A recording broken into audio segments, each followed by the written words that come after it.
see my screen now? जी sir. ठीक है।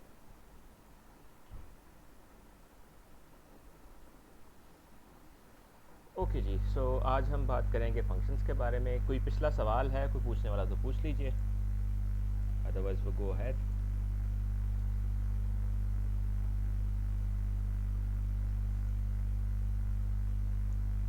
चले, इतने दिन तो खैर आप ईद मना रहे थे तो कुछ वैसे ही।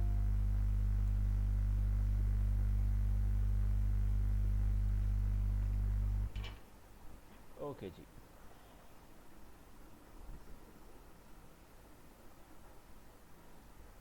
सो we will be talking about functions. First of all, why do we need functions? ये आपके सामने एक छोटी सी एग्जांपल है जिसमें एक प्रोग्राम है जो दो चीज़ें कैलकुलेट कर रहा है, एक एरिया और एक circumference.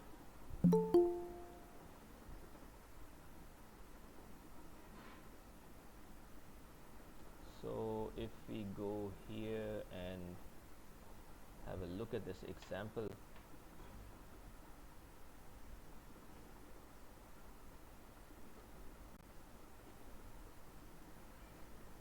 so you are asked to enter the value for radius and you get the value for area and circumference. अब यहाँ पे area देखिए, it is being calculated here in this line, and if you see circumference 2 pi r, that is being calculated here, right? So आपको जो भी calculation करनी है ज़ाहिर है आप मेन के अंदर कर सकते हैं। So what's the problem, what's the big deal?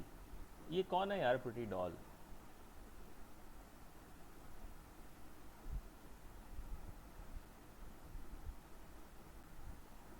if it is someone of your class fellows, उन्हें क्या अपना नाम ठीक करके आए। सर इस नाम से कोई पहले तो नहीं है मेरे ख्याल पे स्कैम हुआ। ये थर्ड टाइम मैंने इन्हें आउट किया। ओके, सो सर आप ऐसे कर लेना कि मुझे या शजील खान को हम में से किसी को वो को एडमिन बना दें ताकि आप लेक्चर लेते रहो, हम लोग पीछे से देख लें कि अगर कोई क्लास का तो उसको एंटर कर लें। ऐसे नहीं बार नहीं हो बार आप सकता, ना सर ने डिस्टर्ब चेक करें। किया था लास्ट टाइम भी। यार वो अच्छा। आप मीटिंग क्रिएट कर सकते हैं, नहीं वो पॉसिबल तो है, उस तरीके से हो सकता है, बट लेकिन मेरा ख्याल है कि टन तो फिर भी हमारे कानों में आया करेगी। हाँ बात है। अच्छा, suppose we need to calculate area and circumference multiple times in our program at different locations. So that means हमें ये लॉजिक बार बार लिखनी होगी। सो वन वे इज़ कि हम इस पीस ऑफ कोड को एक अलग ब्लॉक ऑफ कोड के तौर पे किसी जगह पे कंपोज करके रख दें और जहाँ ज़रूरत हो इसको इस्तेमाल करते रहें। सो this is one big motivation behind writing functions. मिसाल के तौर पर जैसे आपको यहाँ नज़र आ रहा है, again we go to the example and see that how हम एरिया और सर्कमफेरेंस दोनों को फंक्शन कैसे बना सकते हैं।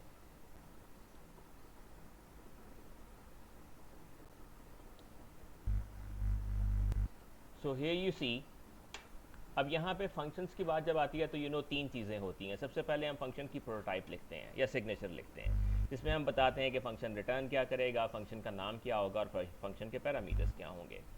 दूसरी चीज़ है फंक्शन की डेफिनेशन, जो यहाँ पे लिखी हुई है, इसमें भी वही रिटर्न टाइप, नाम और जो पैरामीटर ये ले रहा है और जो काम ये कर रहा है। डेफिनेशन के अंदर हम बताते हैं कि फंक्शन कर क्या रहा है। So it is returning pi r square and the circumference function is returning pi 2 pi are.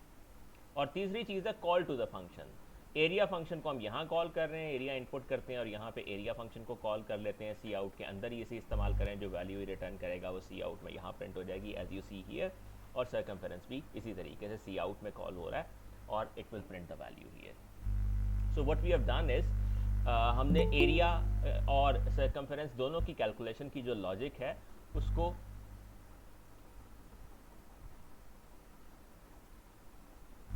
बेटा आप कौन हैं, आपका नाम क्या है, प्रिटी डॉल के नाम से जो आए हैं।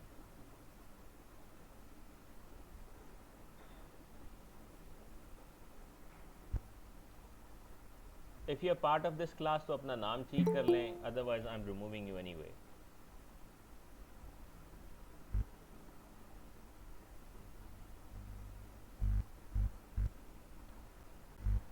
Okay, so as we see here, यहाँ हमें ये तीनों चीज़ें नज़र आ रही हैं। सबसे पहले फंक्शन की प्रोटोटाइप, जिसमें हम रिटर्न टाइप, नाम और बताते हैं पैरामीटर्स।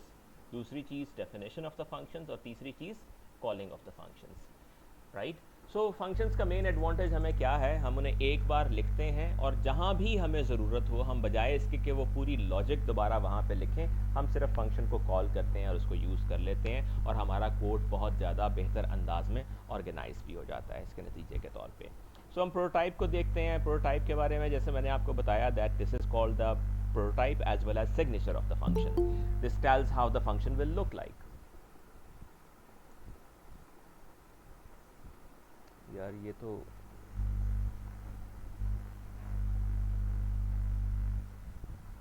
बेटा प्रिटी डॉल, आप अपना नाम बताएं।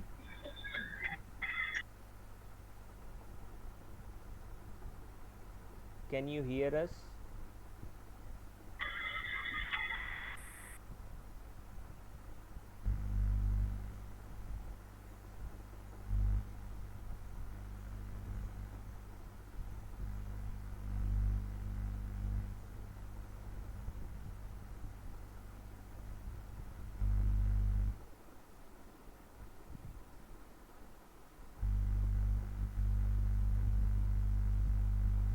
Okay.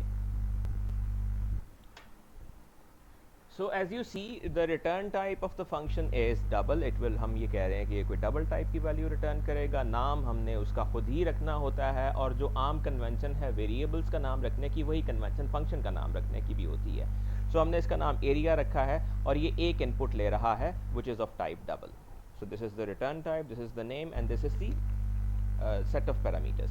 पैरामीटर्स ज़ीरो भी हो सकते हैं और 1 2 3 4 5 कितने भी, जितनी हमें ज़रूरत हो उतने पैरामीटर्स हम उसमें इंक्लूड कर सकते हैं।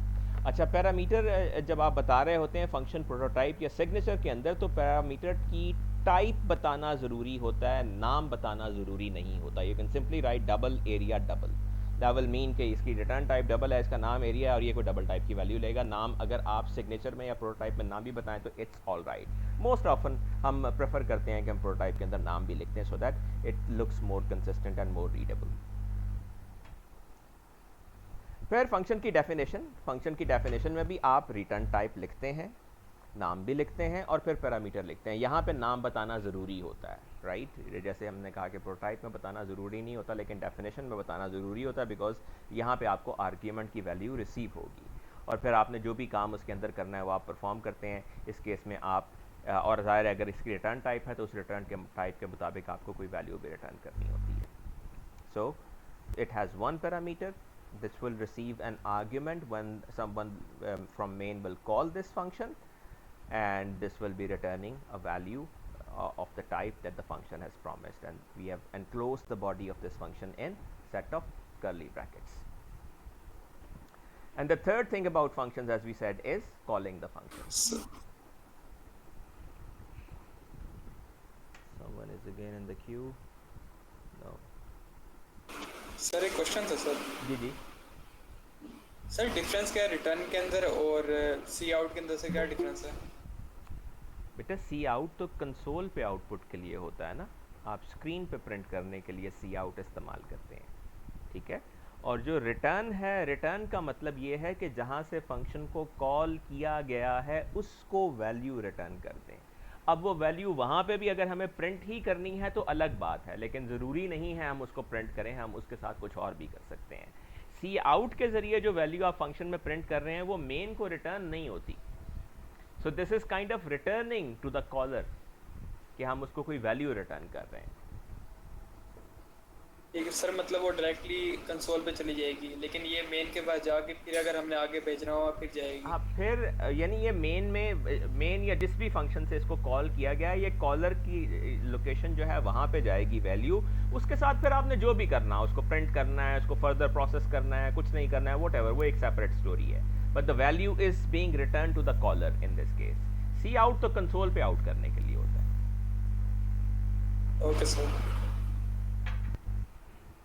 ओके, सो जो कॉल है इस केस में जो मेन के अंदर हमने कॉल किया था, तो हमने इसको डायरेक्टली सी आउट के अंदर ही कॉल को लिख लिया था, इस वजह से ये वैल्यू यहाँ पे प्रिंट हो रही है। तो आपने लिखा एरिया इज और यहाँ एरिया फंक्शन को कॉल किया।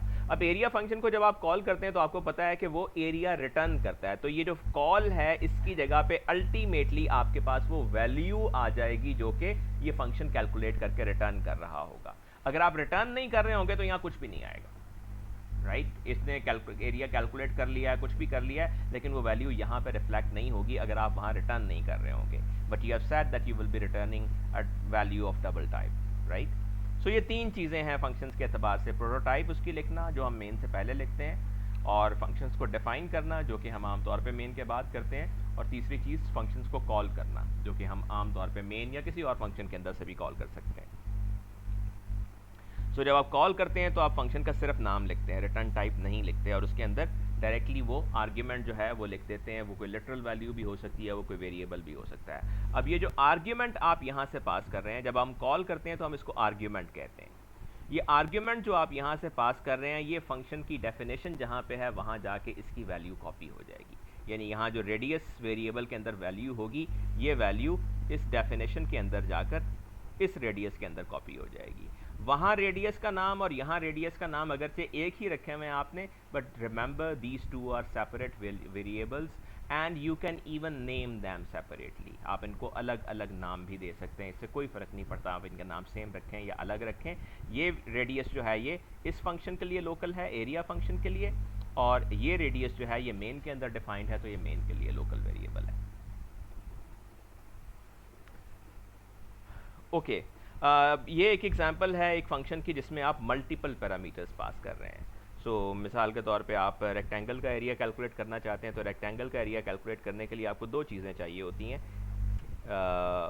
लेंथ और विड्थ या हाइट जो भी कहें उसे। So in this case you will need to pass two parameters. One you see ये इसका सिग्नेचर आ गया फंक्शन का, प्रोटोटाइप आ गई जिसमें आपने दो पैरामीटर्स बताए हैं, लेंथ और विड्थ। यहाँ आप इसको कॉल कर रहे हैं, अगेन आप सी आउट के अंदर ही इसे कॉल कर रहे हैं, right.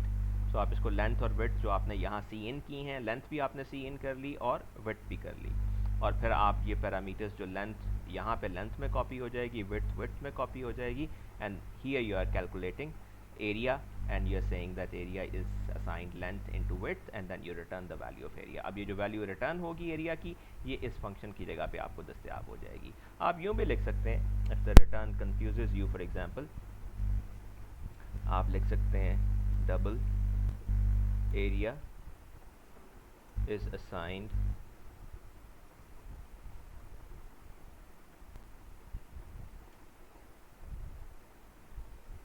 this and then you print the variable area here। That's okay too, ऐसे भी ठीक है, but since you can directly write it there so it saves you a line, right। और आप यहाँ भी जो आप ये कर रहे हैं आप ये कर सकते हैं, if I just revert it, अगर मैं changes revert कर दूँ, अगर आप यहाँ भी चाहें तो आप ये वेरिएबल बचा सकते हैं, you can directly write return, so you will not need to include this, so it will work all right as well। So I hope you get the point। कोई सवाल है तो पूछ लीजिए।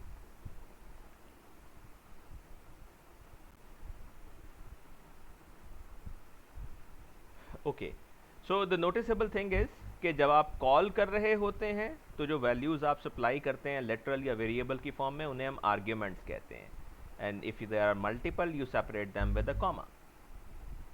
और इसी तरीके से जब आप ये वेरिएबल्स आगे पास होते हैं तो जो डेफिनेशन होती है फंक्शन की, उनमें आप इनको पैरामीटर्स कहते हैं, राइट। एंड रिमेंबर कि जो यहाँ पे आपने वेरिएबल क्रिएट किए हैं, इनमें जो आप इनकी कॉपीज़ रिसीव कर रहे होंगे, ये लेंथ और विड्थ ये दोनों लोकल वेरिएबल्स हैं इस रेक्ट एरिया फंक्शन के लिए। इनके अंदर होने वाली कोई भी तब्दीली मेन में रिफ्लेक्ट नहीं होगी। और जैसा मैंने पहले भी कहा कि आप इन वेरिएबल्स के नाम अगर यहाँ से मुख्तलिफ रखना चाहें तो बिल्कुल रख सकते हैं, it doesn't make any difference. Now here is an example of a function which doesn't take any input and doesn't give any output. So it's simply a void function. It says say hello and it isn't taking any input, so no output. It is void. Void indicates that it will be returning nothing, and empty parentheses indicate that it is not taking any parameter। और आप जानते हैं, आप ये देख सकते हैं कि ये काम भी इतना कर रहा है कि इसके अंदर आप सिर्फ एक कंसोल पे स्टेटमेंट प्रिंट कर रहे हैं हेलो वर्ल्ड। अच्छा, अब यहाँ आपको रिटर्न नज़र आ रहा है और रिटर्न के साथ कुछ नहीं लिखा हुआ, it is not returning anything.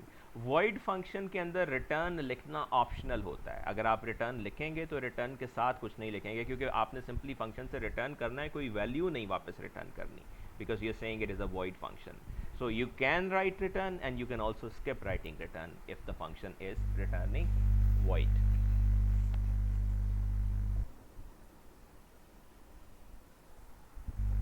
Okay, then we have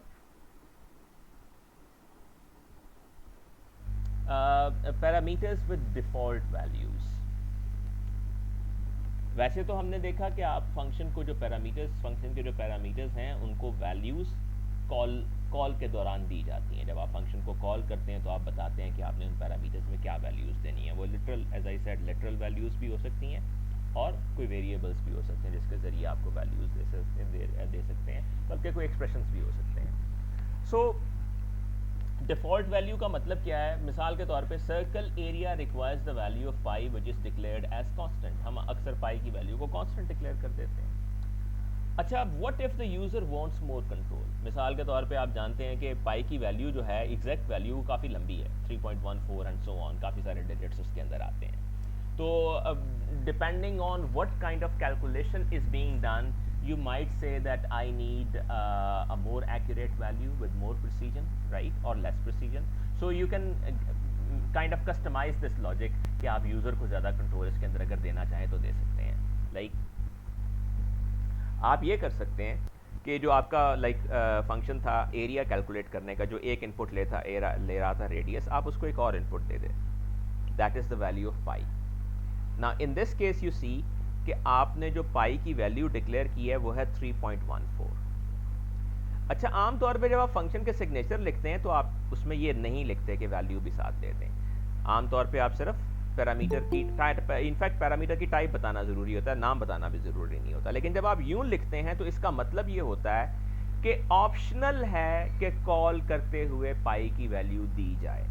यानी अगर कॉल करते हुए पाई की वैल्यू कोई देना चाहे तो दे सकता है, अगर कोई पाई की वैल्यू नहीं देगा तो बाय डिफ़ॉल्ट ये वैल्यू इस्तेमाल कर ली जाएगी। सो इसका मतलब ये है कि आप एरिया फंक्शन को एक पैरामीटर के साथ भी कॉल कर सकते हैं, सिर्फ रेडियस दे दें, उस सूरत में पाई की वैल्यू 3.14 ले ली जाएगी। और 2 के साथ भी कॉल कर सकते हैं। 2 का मतलब ये है कि आप पाई की वैल्यू खुद देंगे, उस सूरत में जो वैल्यू आप पाई के लिए देंगे वो इस्तेमाल होगी फंक्शन के अंदर। So area can be called with 1 or 2 arguments. If area is called with 1 argument, the value of pi defaults to 3.14 as given in the declaration. So हम ये example run करके देख लेते हैं।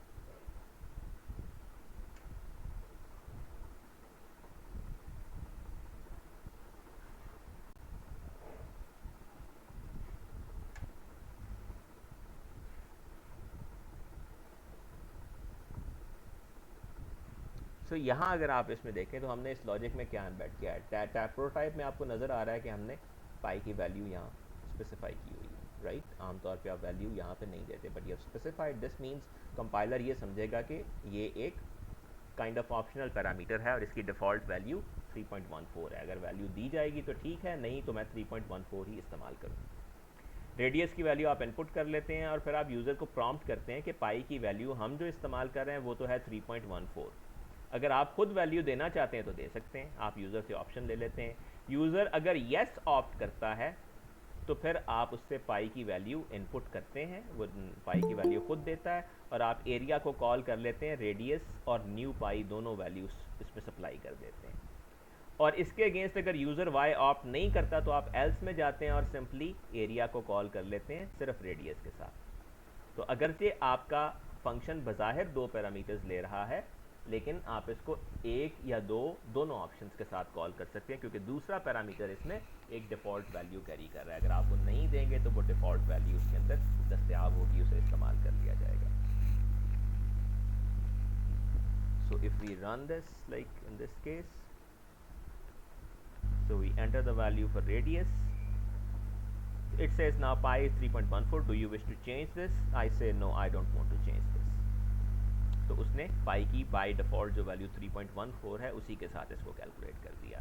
और in this case if I say that yes I want to change it will prompt me कि आप अपनी पाई की वैल्यू बता दें। मैं कहता हूँ 3.1416, मैं ज़रा ज़्यादा प्रिसाइज वैल्यू चाहता हूँ, तो it says okay we can calculate it using your given value.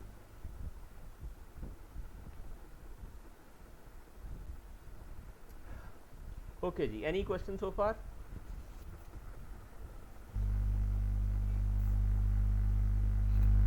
No sir.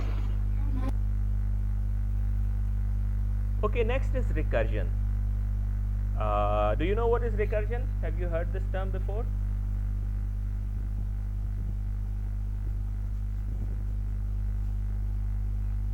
No sir.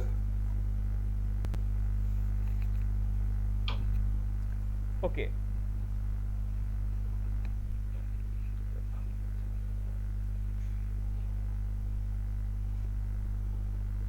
Okay. The recursion is when a function calls itself. जब फंक्शन अपने आप को खुद कॉल करता है तो उसको हम रिकर्जन कहते हैं। मैथमेटिक्स में शायद आपने कभी एक टर्म सुनी होगी रिकरिंग डेसिमल। आप कभी कभी डिवीजन करते हैं तो उसका जवाब आ जाता है 3.146767676767, यानी वो एक पैटर्न रिपीट होता रहता है 67 का या कोई भी, ठीक है। तो आप इसको कहते हैं कि ये रिकरिंग डेसिमल है, कि ये बार बार अकर कर रहा है। यहाँ हम रिकर्जन की टर्म जो इस्तेमाल करते हैं तो उसका मतलब ये होता है कि एक फंक्शन जब अपने ही आप को बार बार कॉल करता है तो उसको हम रिकर्जन कहते हैं। और आमतौर पे रिकर्जन उस सूरत में हमारे लिए यूज़फुल होती है जब एक प्रॉब्लम को in terms of problem he define किया जा सके with smaller inputs, with A decreasing size of input generally. मिसाल के तौर पे आप जानते हैं कि फैक्टोरियल जो होता है किसी भी नंबर का, वो उस नंबर से लेके 1 तक तमाम नंबर्स की मल्टीप्लिकेशन होती है। यानी अगर हमें 4 का फैक्टोरियल लेना है तो वो 4 ज़रब 3 ज़रब 2 ज़रब 1 होगा, ठीक है। हम इसको यूं कह सकते हैं, फ़र्ज़ करें कि हमारे पास कोई फंक्शन है फैक्टोरियल और उसको हम वो नंबर देते हैं जिसका हम फैक्टोरियल जानना चाहते हैं, कि हम क्या कहते हैं फैक्टोरियल ऑफ 4 फाइंड करना है। तो हम यूं कह सकते हैं कि फैक्टोरियल ऑफ 4 जो है वो असल में 4 ज़रब फैक्टोरियल ऑफ 3 है, ठीक है। और फिर हमें पता चलता है जी फैक्टोरियल ऑफ 3 भी अब हमें मालूम करना पड़ेगा। तो हम कहते हैं जी जो फैक्टोरियल ऑफ 3 है वो असल में 3 इंटू फैक्टोरियल ऑफ 2 है। फिर हमें फैक्टोरियल ऑफ 2 फाइंड करना पड़ेगा, तो हम कहेंगे जी फैक्टोरियल ऑफ 2 जो है वो असल में 2 इंटू फैक्टोरियल ऑफ 1 है। फिर हमें फैक्टोरियल ऑफ 1 फाइंड करना पड़ेगा और हम कहेंगे जी जो फैक्टोरियल ऑफ 1 है इसको फाइंड करने की ज़रूरत नहीं है, फैक्टोरियल ऑफ 1 हमारा बेस केस है, फैक्टोरियल ऑफ 1 हमेशा 1 ही होता है। Got the point?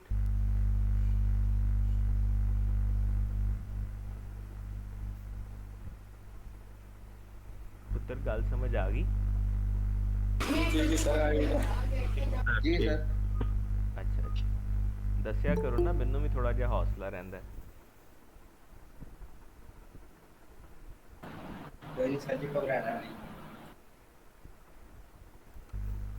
Okay, so in general हम ये कह सकते हैं कि अगर हमें किसी नंबर n का फैक्टोरियल फाइंड करना है तो that will be n into factorial of n minus 1, right? जी सर। जी सर। अच्छा, इसी तरीके से हमने लास्ट टाइम एक एग्जांपल देखी थी फाइबोनेक्सी की। फाइबोनेक्सी सीरीज में हमने ये कहा था कि हर नेक्स्ट टर्म प्रीवियस 2 टर्म्स का सम होती है। तो हम यूँ कह सकते हैं कि किसी भी नंबर n की अगर हमने फाइबोनेक्सी टर्म निकालनी है, nth टर्म निकालनी है फाइबोनेक्सी की, तो that will be the sum of previous numbers Fibonacci plus the previous to previous numbers Fibonacci. So it will be Fibonacci of n will be equal to Fibonacci of n minus 1 plus Fibonacci of n minus 2. So factorial की तरह Fibonacci series भी इस चीज़ की candidate है कि इसको भी recursively लिखा जा सकता है। सो रिकर्जन में 3 मेन कंडीशंस होती हैं जिनका एग्जिस्ट करना ज़रूरी है ताकि हम एक करेक्ट सोल्यूशन बना सकें, रिकर्सिव सोल्यूशन बना सकें। एक, must have a base case. जैसे फैक्टोरियल के केस में बेस केस ये है कि अगर ये नंबर कम होते होते 1 हो जाए तो 1 का मतलब है कि बस अब मजीद फैक्टोरियल फाइंड नहीं करना, 1 का फैक्टोरियल 1 होता है। तो ये हमारा बेस केस है, टर्मिनल कंडीशन भी इसको हम कहते हैं, जहाँ रिकर्जन ख़त्म हो जाती है। दूसरा, must change it's state and move towards base case. जैसे मिसाल के तौर पे आपने सफ़र यहाँ से शुरू किया कि फैक्टोरियल ऑफ 4 फाइंड करना है, तो फिर आपने 4 इंटू फैक्टोरियल ऑफ 3 कर दिया, फिर 3 इंटू 2 कर दिया। तो अब आप देखिए कि आपकी इनपुट जो फैक्टोरियल के अंदर जा रही है वो पहले 4 थी, फिर 3 हो गई, फिर 2 हो गई, फिर 1 हो गई। इसका मतलब ये है कि रिकर्सिव कॉल्स के ज़रिए आप आहिस्ता आहिस्ता बेस केस की तरफ मूव कर रहे हैं। तो आपकी रिकर्जन अकर करने के लिए, उसका करेक्ट सोल्यूशन बनाने के लिए आपके पास एक बेस केस होना चाहिए, फिर आपके पास एक मैकेनिज्म होना चाहिए जो आपको बेस केस की तरफ लेकर जाए, और तीसरा you must call itself recursively. ठीक है, आप इस फंक्शन को जो है वो रिकर्सिव, वो फंक्शन अपने आप को रिकर्सिवली कॉल भी करता हो ताकि वो बेस केस की तरफ मूव करता जाए। तो ये मिसाल है फैक्टोरियल की, राइट। सो हमने एक फंक्शन डिफाइन किया जो इंटीजर इनपुट ले रहा है, इंटीजर रिटर्न कर रहा है, फैक्टोरियल उसका नाम हमने रखा, और यहाँ हम उसको कॉल कर रहे हैं। Factorial of num is whatever that function returns to us. अच्छा, इसकी लॉजिक को अगर आप देखें तो ये लॉजिक बहुत सादा है। अब ठीक है, आप फैक्टोरियल जो है वो शायद आपने बनाया भी होगा, फैक्टोरियल बगैर रिकर्जन के बना सकते हैं, but recursion is a different thing which makes lots of things lot easier. तो अब आप देखें कि आपने जो अपना रिकर्सिव फॉर्मूला था उसके मुताबिक आपने कहा कि अगर तो नंबर 1 से बड़ा है फिर तो हमें कोई और केस फॉलो करना है, और अगर नंबर 1 से बड़ा नहीं है तो फिर हमारा केस मुख्तलिफ है। जैसे आप यहाँ देखें तो अगर नंबर 1 है तो आप कहेंगे जी बस 1 रिटर्न कर दें, लेकिन अगर 1 से बड़ा है तो फिर आप कहेंगे नहीं जी ये नंबर जो है इसको ज़रब दें फैक्टोरियल ऑफ 1 स्मॉलर नंबर से। सो यहाँ हम यही कर रहे हैं, हम कहते हैं अगर नम 1 से बड़ा है तो फिर तो रिटर्न करें नम, यानी अगर मिसाल के तौर पे ये 4 है तो हम कहेंगे 4 ज़रब फैक्टोरियल ऑफ 3 रिटर्न कर दें, और अगर ये नंबर 1 से बड़ा नहीं है तो फिर 1 रिटर्न कर दें। That's how simple it is to define factorial recursively. Then इसको अगर हम ड्राई रन में देखें तो मिसाल के तौर पे अगर आप यहाँ 4 पास करते हैं, आप कहते हैं जी मैंने 4 का फैक्टोरियल मालूम करना है। सो 4 is greater than 1, so you will say 4 into factorial of 3। अब यहाँ आप देखें तो फैक्टोरियल ऑफ 3 में आप इसी फंक्शन को दोबारा कॉल कर रहे हैं, ये 3 के साथ दोबारा कॉल हो जाएगा। 4 ज़रब अब 3 का फैक्टोरियल जब तक नहीं मालूम होगा 4 यहाँ पड़ा रहेगा, तो 4 3 के साथ ये दोबारा कॉल हो गया। 3 भी 1 से बड़ा है तो ये कहेगा जी 3 ज़रब फैक्टोरियल ऑफ 2 मालूम कर लें। तो पहले 4 था, 4 के साथ 3 भी आ गया, अब हमें फैक्टोरियल ऑफ 2 फाइंड करना है, तो 2 के साथ कॉल होगा, 2 भी 1 से बड़ा, ये कहेगा 2 इंटू फैक्टोरियल ऑफ 1 फाइंड कर लें। तो 4 भी रह गया, 3 भी रह गया, 2 भी रह गया, अब हम फैक्टोरियल ऑफ 1 फाइंड करने के लिए दोबारा इस फंक्शन को कॉल कर लेंगे, और जब 1 पे आएंगे तो 1 इज़ नॉट ग्रेटर देन 1, तो ये 1 रिटर्न कर देगा। So this ultimately will become 4 into 3 into 2 into 1 and you will get the desired factorial. So this is the recursive call to factorial function. This is the case which moves you towards base case. आप नाम -1 करते जाते हैं हर बार, तो ये 4 3 2 1 कम होता जाता है, और ये है आपका बेस केस कि जब आप 1 पे आ जाएंगे तो आप 1 रिटर्न कर देंगे। So we take a demonstration of this.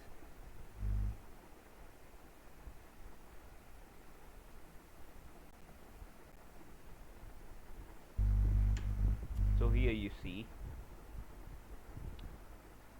you enter a number for which you want to know the factorial. So 4 is 24, 4 into 3 into 2 is 24. Similarly 5 is 120. It's the same code that is written over here. If you need any elaboration of anything, please go ahead, you can ask now.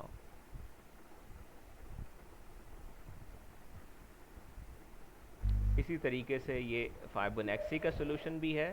फाइबोनेक्सी का solution मैं आप पे छोड़ दूंगा कि आप इसको खुद अंडरस्टैंड करें, so that you really get to no.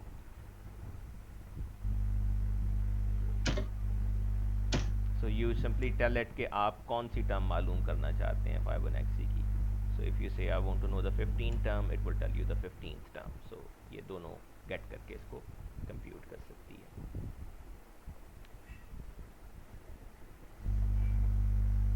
Okay, next is multiple return statement. It is possible कि आप अपने फंक्शन के अंदर मल्टीपल रिटर्न स्टेटमेंट्स का इस्तेमाल करें। जैसे मिसाल के तौर पे यहाँ आपने एक फंक्शन लिखा हुआ है क्वेरी एंड कैलकुलेट, और इस केस में अगर आप देखें तो आपने फंक्शन की डेफिनेशन मेन से पहले लिख दी। अगर आप फंक्शन की डेफिनेशन मेन से पहले लिख दें तो फिर आपको प्रोटोटाइप लिखने की ज़रूरत नहीं है। प्रोटोटाइप की ज़रूरत या सिग्नेचर की ज़रूरत उस सूरत में होती है अगर आपने फंक्शन की डेफिनेशन मेन से बात लिखनी है। So you can write the function definition before main and in that case you are also not required to write the prototype of the function.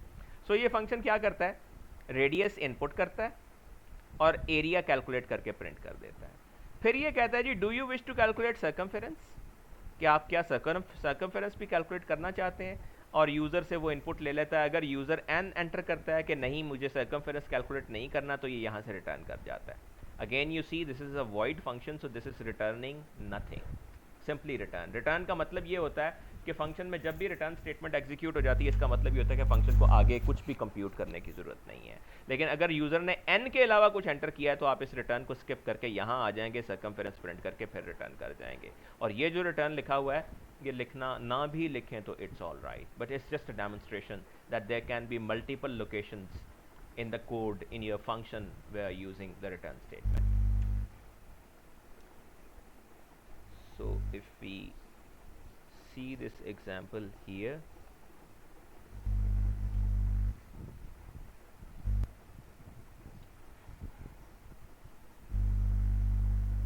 so enter radius 3, it prints the area and then it says do you wish to calculate circumference.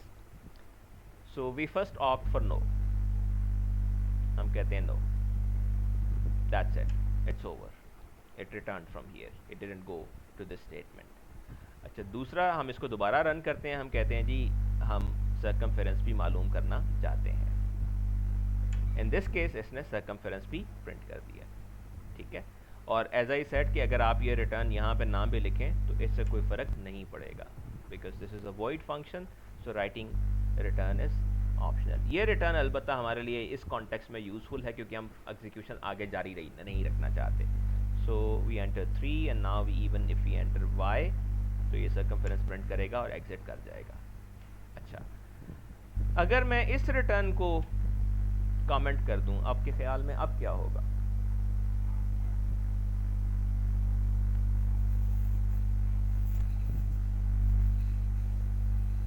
अगर sir हम n भी लिखेंगे तो भी circumference print करेगा। Okay अगर हम n लिखेंगे तो सर्कमफेरेंस प्रिंट करेगा, और अगर n नहीं लिखेंगे तो भी करेगा, तो भी करेगा। अच्छा चलिए जी हम इस फैक्ट को वेरीफाई कर लेते हैं। 3 किया, अब ये कह रहा है जी आप कह रहे हैं कि अगर हम n करेंगे तो वो प्रिंट कर देगा। ओके जी हमने n कर दिया और उसने प्रिंट भी कर दिया। अब आप कह रहे हैं कि y के साथ भी प्रिंट कर देगा, तो पूछते हैं इससे कि y के साथ भी प्रिंट करेगा कि नहीं करेगा। तो y के साथ प्रिंट नहीं किया, काम कुछ उल्टा सा हो गया। हुआ क्या देखिए, इफ स्टेटमेंट जब भी आप लिखते हैं तो उसके बाद जो इमीडिएटली एक स्टेटमेंट होती है वो उसका स्कोप कहलाती है। यानी ये रिटर्न स्टेटमेंट लिखी हुई है तो ये रिटर्न स्टेटमेंट इस इफ के साथ लिंक्ड है। अगर आपने ये स्टेटमेंट कमेंट कर दी तो इसके आगे यही एक स्टेटमेंट है, अब ये इसके स्कोप में आ जाएगी। इसका मतलब ये है कि आप n एंटर करेंगे तो ये एग्जीक्यूट हो जाएगा, n नहीं एंटर करेंगे तो ये एग्जीक्यूट नहीं होगा। Got the point? जी sir. Okay, so let's move on from here. Next thing is that we can overload the functions. Functions के overload का मतलब ये होता है that there are functions with the same name and return type but different parameters. यानी function का नाम और return type same होगी लेकिन उनके parameters different होंगे।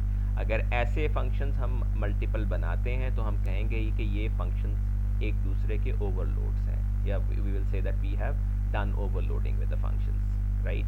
मिसाल के तौर पे हम एरिया कैलकुलेट करना चाहते हैं सर्कल का और रेक्टेंगल का।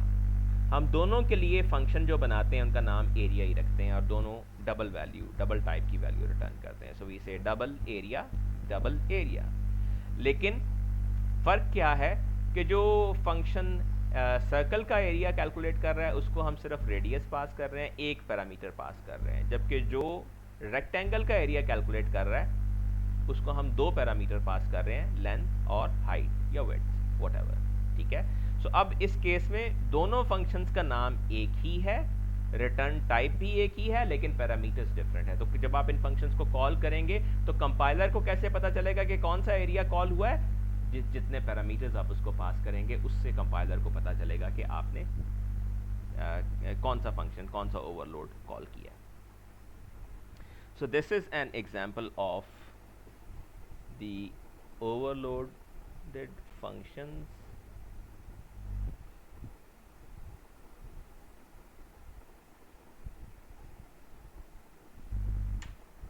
okay, so this is the area function for circle, it returns pi r square, and this is the area function for rectangle, it returns length and width, length into width, ठीक है। और यहाँ आपने इनके signatures दिए हुए हैं, right? So both have the same name but different parameters. Return type is also same. So in the function you ask user for the choice. You say that you can press R for rectangle and C for circle. So user अगर C press करता है तो आप radius enter करते हैं और radius आप area को सिर्फ रेडियस के साथ कॉल कर लेते हैं। और अगर यूज़र R प्रेस करता है यानी वो रेक्टेंगल का एरिया मालूम करना चाहता है तो आप लेंथ और विड्थ दोनों उससे एंटर करवाते हैं सी इन के ज़रिए और आप फिर एरिया का दूसरा ओवरलोड कॉल कर लेते हैं जिसमें लेंथ और विड्थ दोनों पास हो रही हैं। So we can take a trace of this. So we say C, so it says enter the radius, I enter the radius and it shows the area of the circle. And now if I say I want to know it for R, so it will say you will have to enter the length and width both, and it prints the area of rectangle in this case. So is it okay?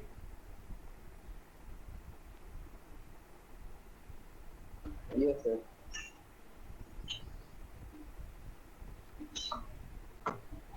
बेटा सारे lecture recorded होते हैं और आ जाते हैं, मैं इसको साथ के साथ अपलोड कर देता हूँ। ओके अच्छा चलें, एक बात मुझे ये बताएं कि अगर मैं ये कहता है जी आप R एंटर करें रेक्टेंगल के लिए और C एंटर करें सर्कल के लिए, अगर मैं R और C की जगह कुछ और एंटर कर दूं, मसलन A एंटर कर दूं, तो आपके ख्याल में क्या होगा? इनवैलिड इनपुट आ गया। कुछ भी नहीं होगा, मतलब एरर आ जाएगा सर, क्योंकि आपने उधर वो क्या आ जाएगा? सर वो एंड वाली कुछ भी नहीं होगा सर। कुछ भी नहीं होगा और प्रोग्राम एग्जिट कर जाएगा, राइट? बिकॉज ये दोनों लॉजिक के सेक्शन जो हैं इफ एल्स वाले दोनों सेक्शन स्किप हो जाएंगे, सारा कुछ इसी के अंदर हो रहा था, so nothing will happen. Okay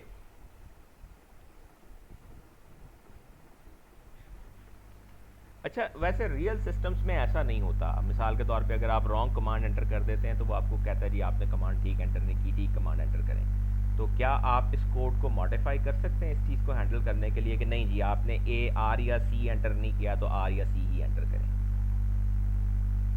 sir वो उसके अंदर होता है कि ऑपरेटर्स का इस्तेमाल करते हैं कि लेस देन या ग्रेटर देन ऑपरेटर्स का, तो वो करते हुए कि अगर सी से लेस होगा या इस रेंज के अंदर होगा एंड ऑपरेटर्स वगैरह वगैरह इस तरह होता है। नहीं बेटा, इससे तो सादा काम करना है आपको, इतनी लंबी चौड़ी चीज़ तो नहीं सर हम उस एल्स में लिख देंगे इनवैलिड इनपुट एंड वाले एल्स में, तो फिर वो दोबारा तो इनपुट लेने नहीं आएगा ना। जी सर। तो हम चाहते हैं कि वो कहे नहीं जी आप ठीक इनपुट दें। तो वो तो फिर सर लूप लगा देंगे ना, वो वाला प्रोग्राम मैंने एक बार बनाया था। राइट, फिर हम जब लूप तक लगा के इस एरर को चेक करके हैंडल कर लेंगे। We have seen the examples of loops obviously. Okay जी, नेक्स्ट उसमें मेरे ख्याल से डू व्हाइल लूप लगेगी क्योंकि एक बार एग्जीक्यूट होके फिर दोबारा चेक करते हुए करेगा। जी जी, डू वाइल ज़्यादा सूटेबल है, वैसे तो वाइल से भी किया जा सकता है।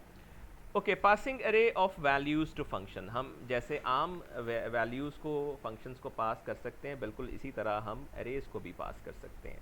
अरेज़ को पास करने के लिए हमें ज़ाहिर है जैसे हम आम तौर पे डेटा टाइप और वेरिएबल का नाम लिखते हैं, हमें उसके साथ ये ब्रैकेट्स भी ऐड करनी पड़ती हैं। दिस इंडिकेट्स कि ये फंक्शन एक्सपेक्ट कर रहा है कि इसको कोई अरे पास किया जाएगा।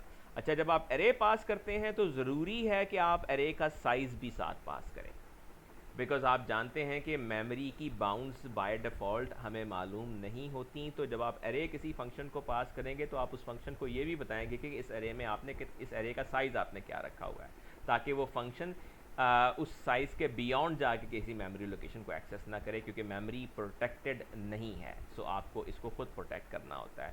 सो जब भी आप एरे पास करते हैं तो आमतौर पे उसका साइज़ भी साथ पास कर देते हैं फंक्शन को।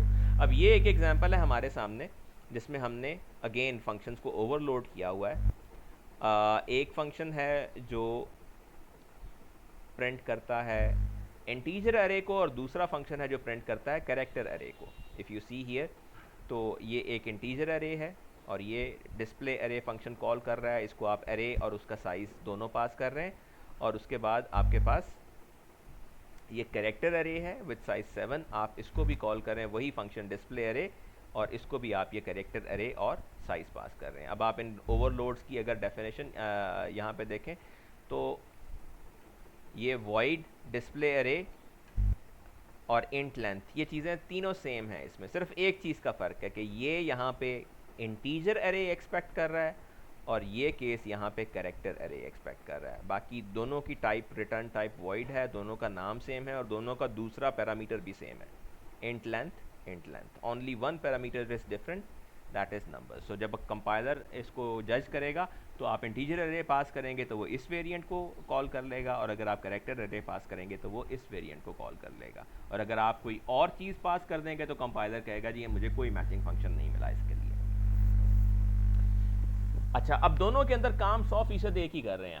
आपने लूप लगाई, index is equal int index is equal to 0, index less than length और इंडेक्स प्लस प्लस, और आप नंबर एट इंडेक्स को प्रिंट कर देते हैं। यानी आप जब 0th एलिमेंट पहला आप जब शुरू करेंगे इसे तो इंडेक्स 0 होगा, तो अरे का 0th इंडेक्स पे पड़ा हुआ एलिमेंट प्रिंट हो जाएगा, right, which in case of integer अरे इट इज़ 24। फिर इंडेक्स में एक का इजाफा होगा, इंडेक्स 1 हो जाएगा। 1 अभी भी लेंथ से कम है, लेंथ 4 है इसकी, तो इंडेक्स 1 को प्रिंट करेंगे विच इज़ 58। फिर इसमें एक का इजाफा हो जाएगा, अब ये 2 हो जाएगा, 2 अभी भी 4 से कम है, तो आप इंडेक्स 2 पे जाएंगे, उसको प्रिंट करेंगे और ये -1 प्रिंट कर देगा। अब ये 3 हो जाएगा, 3 भी 4 से कम है और इंडेक्स 3 पे 2 4 5 पड़ा हुआ है, उसको भी आप प्रिंट कर देंगे। अब जब इंडेक्स में इजाफा होगा तो इंडेक्स 4 हो जाएगा, 4 4 से कम नहीं है, आप लूप से बाहर आएंगे, एक न्यू लाइन कैरेक्टर प्रिंट करेंगे और फंक्शन ख़त्म हो जाएगा।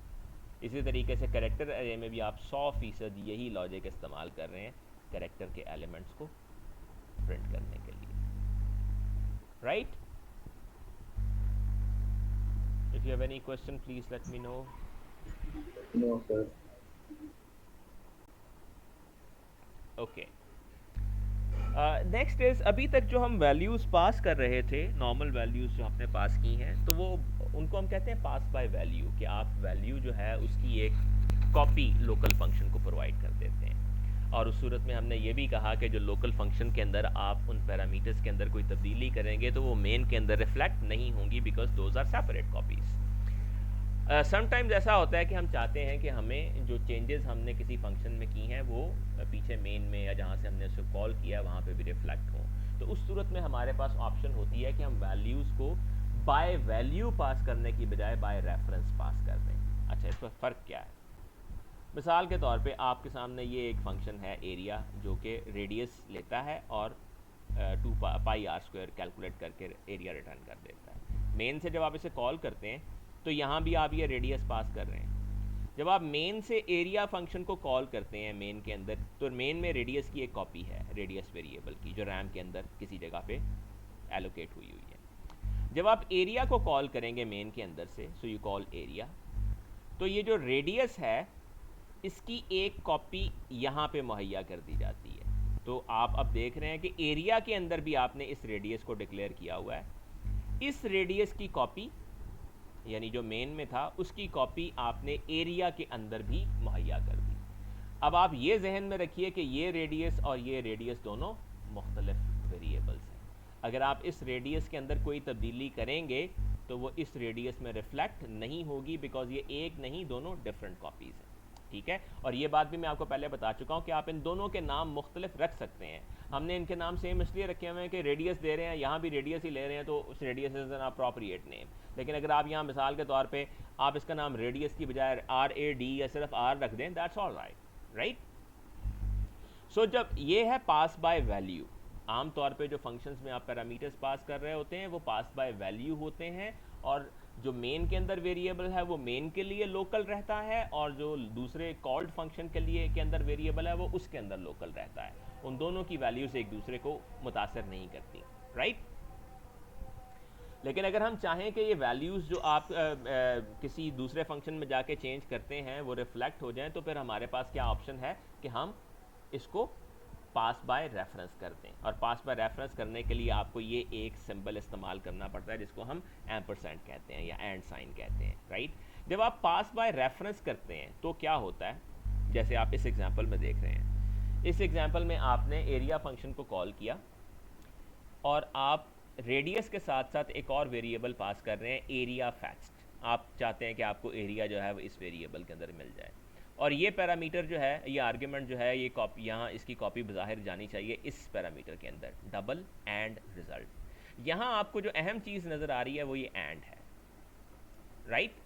जब आप ये एम्परसेंड यहाँ पे लिखते हैं, इसका मतलब ये होता है कि आप इस वेरिएबल की अलग कॉपी नहीं चाह रहे, बल्कि आप चाह रहे हैं कि इसी वेरिएबल के अंदर ही आपने जो तब्दीली करनी है वो हो। यानी इस केस में आपके पास मेन फंक्शन के अंदर एक वेरिएबल है एरिया फैक्स्ट। जब आपने मेन फंक्शन से अब एरिया को कॉल किया लाइक दिस, तो एरिया में ये जा रहा है रिजल्ट में, इस वेरिएबल में। तो अब रिजल्ट के नाम से यहां कोई नया वेरिएबल नहीं बनेगा, बल्कि रिजल्ट जो है वो इसी एरिया फैक्ट वेरिएबल का एक निक नेम बनेगा। There will be no new copy of the area fetched variable by the name result. In fact, the result variable will also be referring to the same memory location. अब जो result के अंदर आप तब्दीली करेंगे, अगर आप एरिया फेस्ट के ज़रिए उसको रीड करना चाहेंगे तो वो आपको दस्तयाब होगी। जैसे आप यहाँ क्या कर रहे हैं कि आप रिजल्ट को दे रहे हैं पाई आर स्क्वायर, तो अब जब आप एरिया फेस्ट को प्रिंट करेंगे तो उसमें रिजल्ट की वैल्यू ही प्रिंट होगी, क्योंकि रिजल्ट और एरिया फेस्ट एक ही मेमोरी लोकेशन को पॉइंट कर रहे हैं। तो अब हम इसको चला के देख लेते हैं if it does the same और not.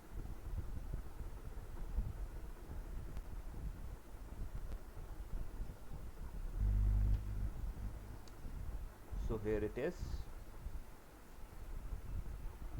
enter radius, we say 3 and it says the area is 28.274. Now if you see, तो ये void function है, this is not returning any value and there is no return statement here. You're simply assigning the value of pi r square to the variable result and you're not returning the result. But since the result is basically a reference to area fetched variable, तो result के अंदर जो भी तब्दीली होगी वो यहाँ area fetched में नज़र आएगी। बात समझ आई?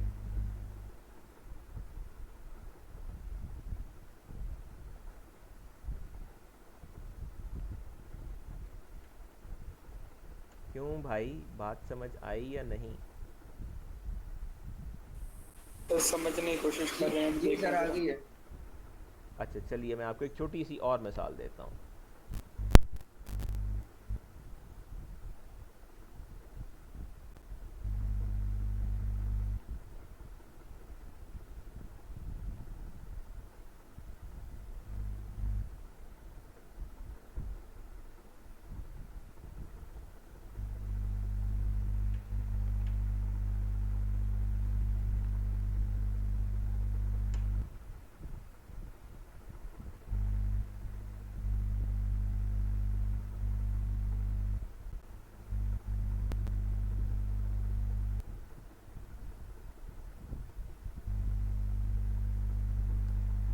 अब देखिए मैंने क्या किया कि ये जो रेडियस है एरिया के अंदर, इसको मैंने 10 दे दिया और फिर यहाँ रेडियस इन एरिया इसको प्रिंट किया और फिर इस फंक्शन कॉल के बाद रेडियस इस मेन को भी प्रिंट किया। हम देखते हैं कि अब क्या होता है।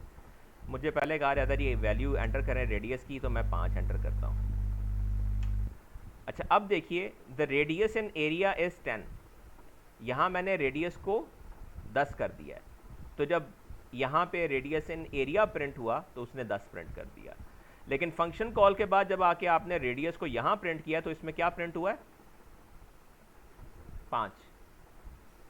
And this is what I told you कि आप यहाँ से जो वैल्यू पास कर रहे हैं इसकी अलग कॉपी बन रही है। सो यहाँ अगर आप कोई तब्दीली करेंगे तो वो यहाँ नज़र नहीं आएगी, यहाँ वही पुरानी वैल्यू है, ठीक है।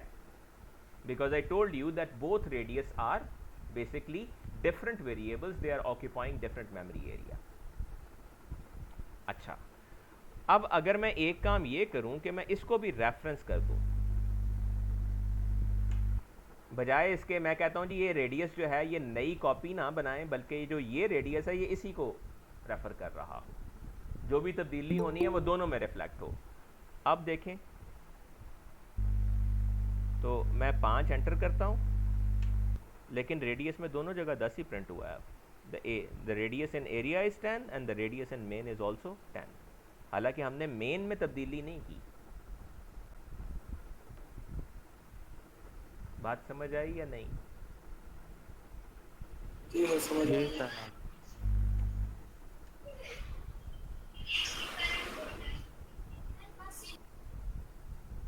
ओके जी।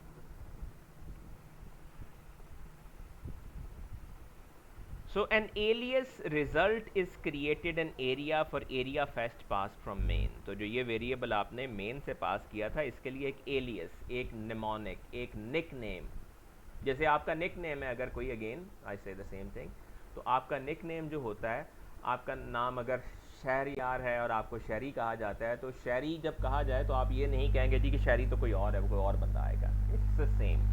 सो it is also the same here कि जब आप बाय रेफरेंस पास करते हैं वैल्यू को, तो उस सूरत में you are basically using the same memory location and same variable, and any change made by any location is reflected for both.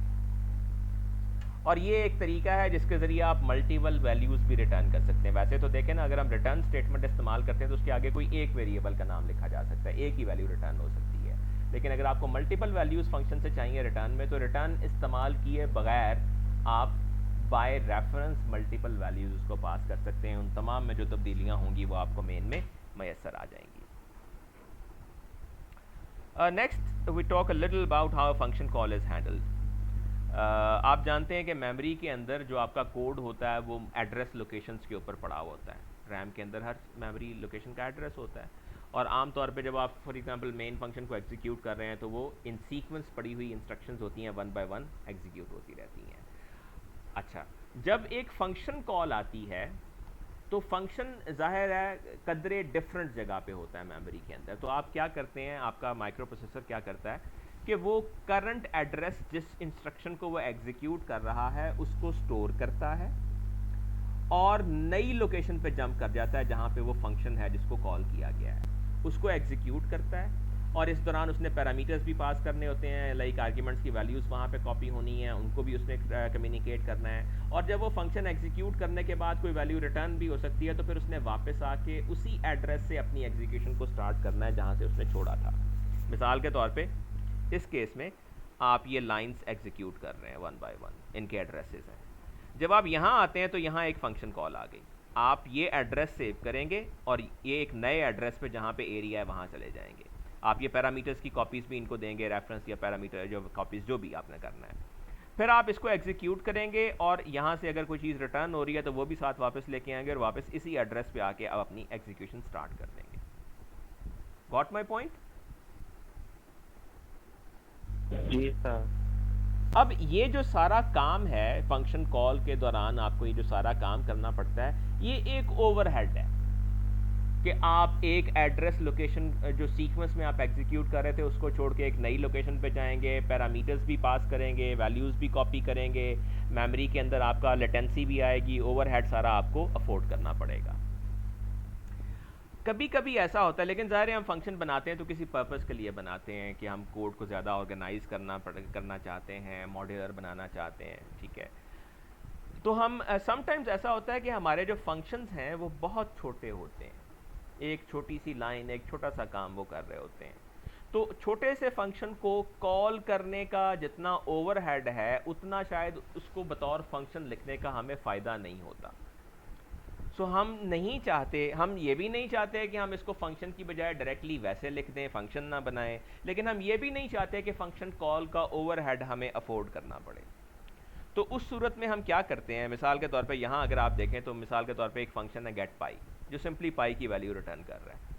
अब आप वही सीक्वेंस ऑफ एग्जीक्यूशन तोड़ेंगे, नई लोकेशन पे जाके एड्रेस जो है तो उसको एग्जीक्यूट करेंगे, तो बेहतर नहीं है आप पाई की वैल्यू डायरेक्टली वहाँ पे लिख लें। तो इस सूरत में हमारे पास एक ऑप्शन होती है इनलाइन फंक्शंस की। इनलाइन फंक्शंस क्या करते हैं,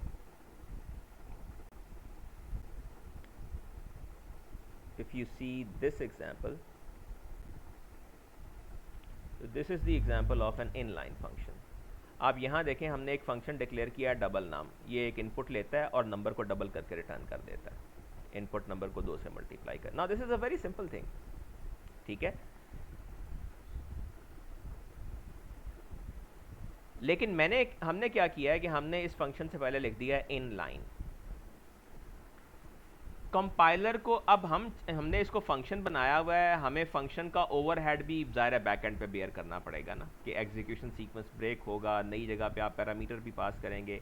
इससे बेहतर होता कि आप डायरेक्टली यहाँ जो डबल नम को कॉल कर रहे हैं यहाँ पे आप लिखते इनपुट नम मल्टीप्लाइड बाय 2। यही काम करना है ना इस फंक्शन ने, कि जो नंबर आप देंगे उसको ये 2 से मल्टीप्लाई कर देगा। तो यहाँ जो आप ये फंक्शन कॉल कर रहे हैं डबल नम, उसकी बजाय अगर आप डायरेक्टली ये लिख दें तो फंक्शन कॉल भी नहीं होगी और ओवरहेड भी बेयर नहीं करना पड़ेगा। You get my point?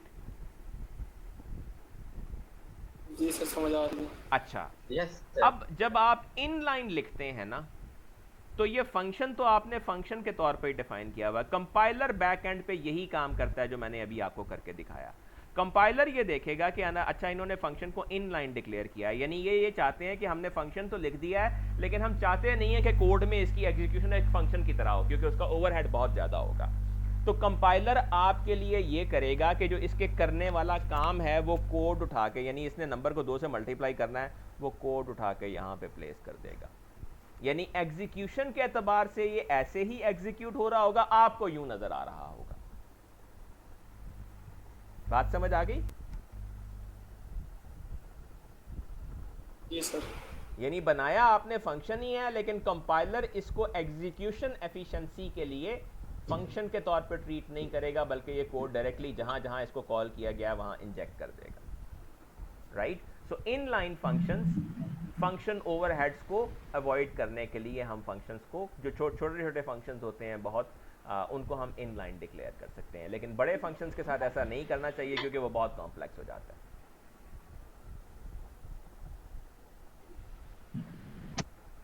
And towards the end हमने एक चीज़ ये डिस्कस की थी कि हमारे पास एक ऑप्शन C++ के अंदर ये आ गई लेटर वर्जन्स के अंदर, कि ऑटो टाइपिंग फैसिलिटेट कर दी गई। तो जो ऑटो टाइपिंग है उसका एडवांटेज हम फंक्शंस की रिटर्न के अंदर भी ले सकते हैं, कि जब फंक्शन C++14 से ऑनवर्ड ये फीचर हमें अवेलेबल हो गया कि फंक्शन जब वैल्यू रिटर्न करते हैं तो आप रिटर्न में टाइप लिखने की बजाय ऑटो लिखते हैं। ऑटो लिखेंगे तो वो ऑटोमेटिकली जिस किस्म की वैल्यू आप रिटर्न कर रहे हैं और यहाँ पे जो एक्सपेक्ट कर रहे हैं वो उसकी टाइप खुद ही डिसाइड कर लेगा। That's the simple thing, the simple advantage of using auto as a return type of the function. So we see how it features for us. So आपने यहाँ एरिया फंक्शन को कॉल किया, ठीक है। अब ये जो है इसकी रिटर्न टाइप पहले हमने डबल रखी हुई थी, क्योंकि एक ये डबल वैल्यू, डबल या फ्लोट जो भी आपको सूटेबल लगता है। अब हमने उसकी बजाय यहाँ पे इसको ऑटो लिख दिया है। हमने ये दर्द सर कंपाइलर को दे दिया है कि वो खुद ही डिसाइड करे कि ये किस किस्म की वैल्यू रिटर्न कर रहा है और वो यहाँ पे प्रिंट हो जाए। राइट? अगर आप यहाँ पे डबल भी लिख देंगे तो that will work fine, but writing auto will make your job slightly easier. So you do like this. अगर आप यहाँ पे ऑटो की बजाय डबल लिख देते हैं तो it still does the same thing, it doesn't make any difference. Right? हाँ, ऑटो के केस में आपको एक चीज़ ये करनी है कि आप फंक्शन की डेफिनेशन यकीनी तौर पर मेन से पहले लिखेंगे, क्योंकि अगर ये आप पहले नहीं लिखेंगे तो चूंकि उसको स्टेटमेंट को देख के ये इन्फर करना है कि ये किस टाइप की वैल्यू रिटर्न करेगा, टाइप आपने खुद तो नहीं बताई हुई उसे, तो उस सूरत में ज़रूरी है कि आप इस फंक्शन की डेफिनेशन मेन से पहले लिखें ताकि वो ये टाइप इन्फर कर सके। अगर आप यहाँ सिर्फ प्रोटोटाइप लिखेंगे तो फिर उसके लिए मुश्किल होगा कि इस टाइप को वो इन्फर कर सके। सो जब आप ऑटो रिटर्न टाइप इस्तेमाल करेंगे उस सूरत में आप बाहर सूरत फंक्शन की डेफिनेशन मेन से पहले लिखें। सर वैसे क्वेश्चन है सर। जी जी सर मतलब क्या प्रेफर किया जाता है प्रैक्टिस के अंदर कि डेफिनेशन पहले लिखी जाए कि बाद में लिखी जाए? यार ये सवाल जो है लाइक आपको अगर आप लोगों से पूछेंगे तो लोग आपको मुख्तलिफ इसके ऊपर जवाब देंगे। मतलब वन थिंग इज़ कि आप चाहते हैं कि नहीं, चूँकि आपका सारा कंट्रोल मेन फंक्शन के अंदर होता है, आपकी एग्जीक्यूशन सारी मेन से कंट्रोल होनी है, तो आपको मेन पहले नज़र आना चाहिए। मिसाल के तौर पे समटाइम्स आपका कोड बहुत लंबा हो जाता है, आपको 8-10 फंक्शन बनाने पड़ते हैं, तो फिर आप कोड खोलेंगे तो आप पहले मेन ढूंढेंगे कि कहाँ से शुरू हो रहा है, ठीक है। So some people will argue that नहीं, राइटिंग मेन इज़ गुड। आप ऊपर सिर्फ फंक्शन की प्रोटोटाइप लिखें ताकि आपको पता हो कि कौन कौन से फंक्शन इसमें इस्तेमाल हो रहे हैं, ठीक है, और जो उनकी डेफिनेशन है वो बाद में लिखते हैं। But there will also be people who will be saying that finding main is not difficult at all. You simply write control F and write main and you'll go to main. So what's really is the big deal in that? फिर code structured भी होता है, आजकल तो code बहुत structured होता है, जो आपके लाइक आईडीज हैं वो ऑटोमेटिकली उनको आइडेंटिफाई भी कर लेते हैं, तो व्हाट्स द बिग डील।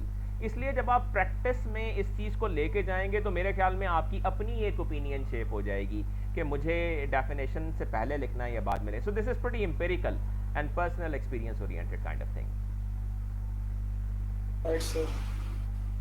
मतलब इससे कंपाइलर को कोई ख़ास फ़र्क नहीं पड़ता इसको। ऑटो के केस में चूँकि ज़रूरी है कि उसने टाइप इन्फर करनी होती है, वरना शायद उसको बहुत ज़्यादा फ़र्क इससे नहीं पड़ता। तो आप यूँ कह लें कि ये आपका प्रोग्रामिंग स्टाइल है कि आप किस तरह लिखना प्रेफर करते हैं। ऐसे ही जैसे हमने कहा था कि वेरिएबल कहाँ डिक्लेयर करना चाहिए, मेन के अंदर शुरू में डिक्लेयर कर देने चाहिए सारे, या जहाँ जहाँ ज़रूरत है वहाँ डिक्लेयर करने चाहिए। तो अगेन पीपल पर्सनल प्रेफरेंस है कि जहाँ पे आपकी मर्जी। Yes yes, where you feel appropriate.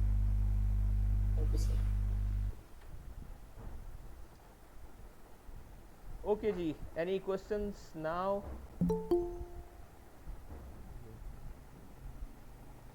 Welcome जी, हम क्लास एंड कर रहे हैं। कोई सवाल है तो बताइए, otherwise we end this session now. Sir question एक ये है कि पीएफ के अंदर बाकी कोई रिवीजन में कुछ रह गया कि ऊप स्टार्ट करनी है? ये हम कर रहे हैं इस वक्त प्रोसीजर्स के बाद हमारा एक टॉपिक है जो हम इंशाल्लाह कल कोशिश करेंगे मैक्सिमम कवर कर लें, वो है पॉइंटर्स, डायनामिक मेमोरी और रेफरेंसेस। तो इसका मतलब ये है कि मिड से पहले हमारा ये सारा क्लटर ख़त्म हो जाएगा, तो मिड के बाद हमारा सारा ऊप का सेशन चलेगा। सर एक चीज़ पूछनी थी कि फाइल हैंडलिंग सर ऊप के अंदर आती है कि सिंपल इसी के अंदर ही आती है? नहीं, फाइल हैंडलिंग वैसे तो स्ट्रक्चर्ड प्रोग्रामिंग के अंदर हम कवर कर लेते हैं, बल्कि मेरे जहन में है भी। असल में मैं ये चाहता हूँ कि हम लाइक ये मिड टर्म पे जो हम ये जो पॉइंटर्स और रेफरेंसेस जब कंप्लीट करते हैं ना, तो व्हाट आई विश इज़ कि हमारा एक सेशन हो जिसके अंदर हम एक छोटा सा प्रोजेक्ट डेवलप करें। So we code it live and see how things work. उसमें हम कोशिश करें कि जितने कॉन्सेप्ट हमने स्टडी किए हैं उन तमाम कॉन्सेप्ट्स को उसके अंदर इस्तेमाल करें। और इसी तरीके से जब हम फिर उसके बाद हम ऊपर चले जाएंगे तो ऊपर जाएं तो फिर हम उसके साथ भी यही करें। तो एटलीस्ट 2 प्रोजेक्ट्स में हम इस यानी सेशन के दौरान बनाए। जो फाइल हैंडलिंग है वो मतलब उसके लिए ऊप का होना ज़रूरी नहीं है। फाइल हैंडलिंग जो है वो एक अलग चीज़ है। आप जैसे आप ये सी इन और सी आउट इस्तेमाल कर रहे हैं तो ये आपकी इनपुट आउटपुट स्ट्रीम्स हैं कंसोल के लिए, वैसे ही आपके पास फाइल स्ट्रीम है जिसको आप इस्तेमाल करते हैं। So that is also kind of, so आप फाइल स्ट्रीम को इस्तेमाल कर सकते हैं उसके लिए। I hope we will be covering that. उसके लिए ऊप का होना ज़रूरी नहीं है, लेकिन मैं ये नहीं कह सकता कि हम इसको मिड से पहले फाइल को कवर करेंगे या नहीं करेंगे। I will see it. Like file का ज़ाहिर है में सबसे बड़ा फ़ायदा ये है कि अगर हम कोई छोटा मोटा प्रोजेक्ट ऐसा डेवलप कर रहे हैं कि हम कंटेंट को किसी फाइल में सेव करना चाहते हैं, तो we should know how to write the content in file and how to read it from there. That's not difficult by the way, but we will see when we do it. Sir difficult तो ऐसा नहीं है, लेकिन एक proper जो teacher guide करता है वो एक अलग बात होती है। या ऑब्वियसली दैट्स देयर। और कोई सवाल?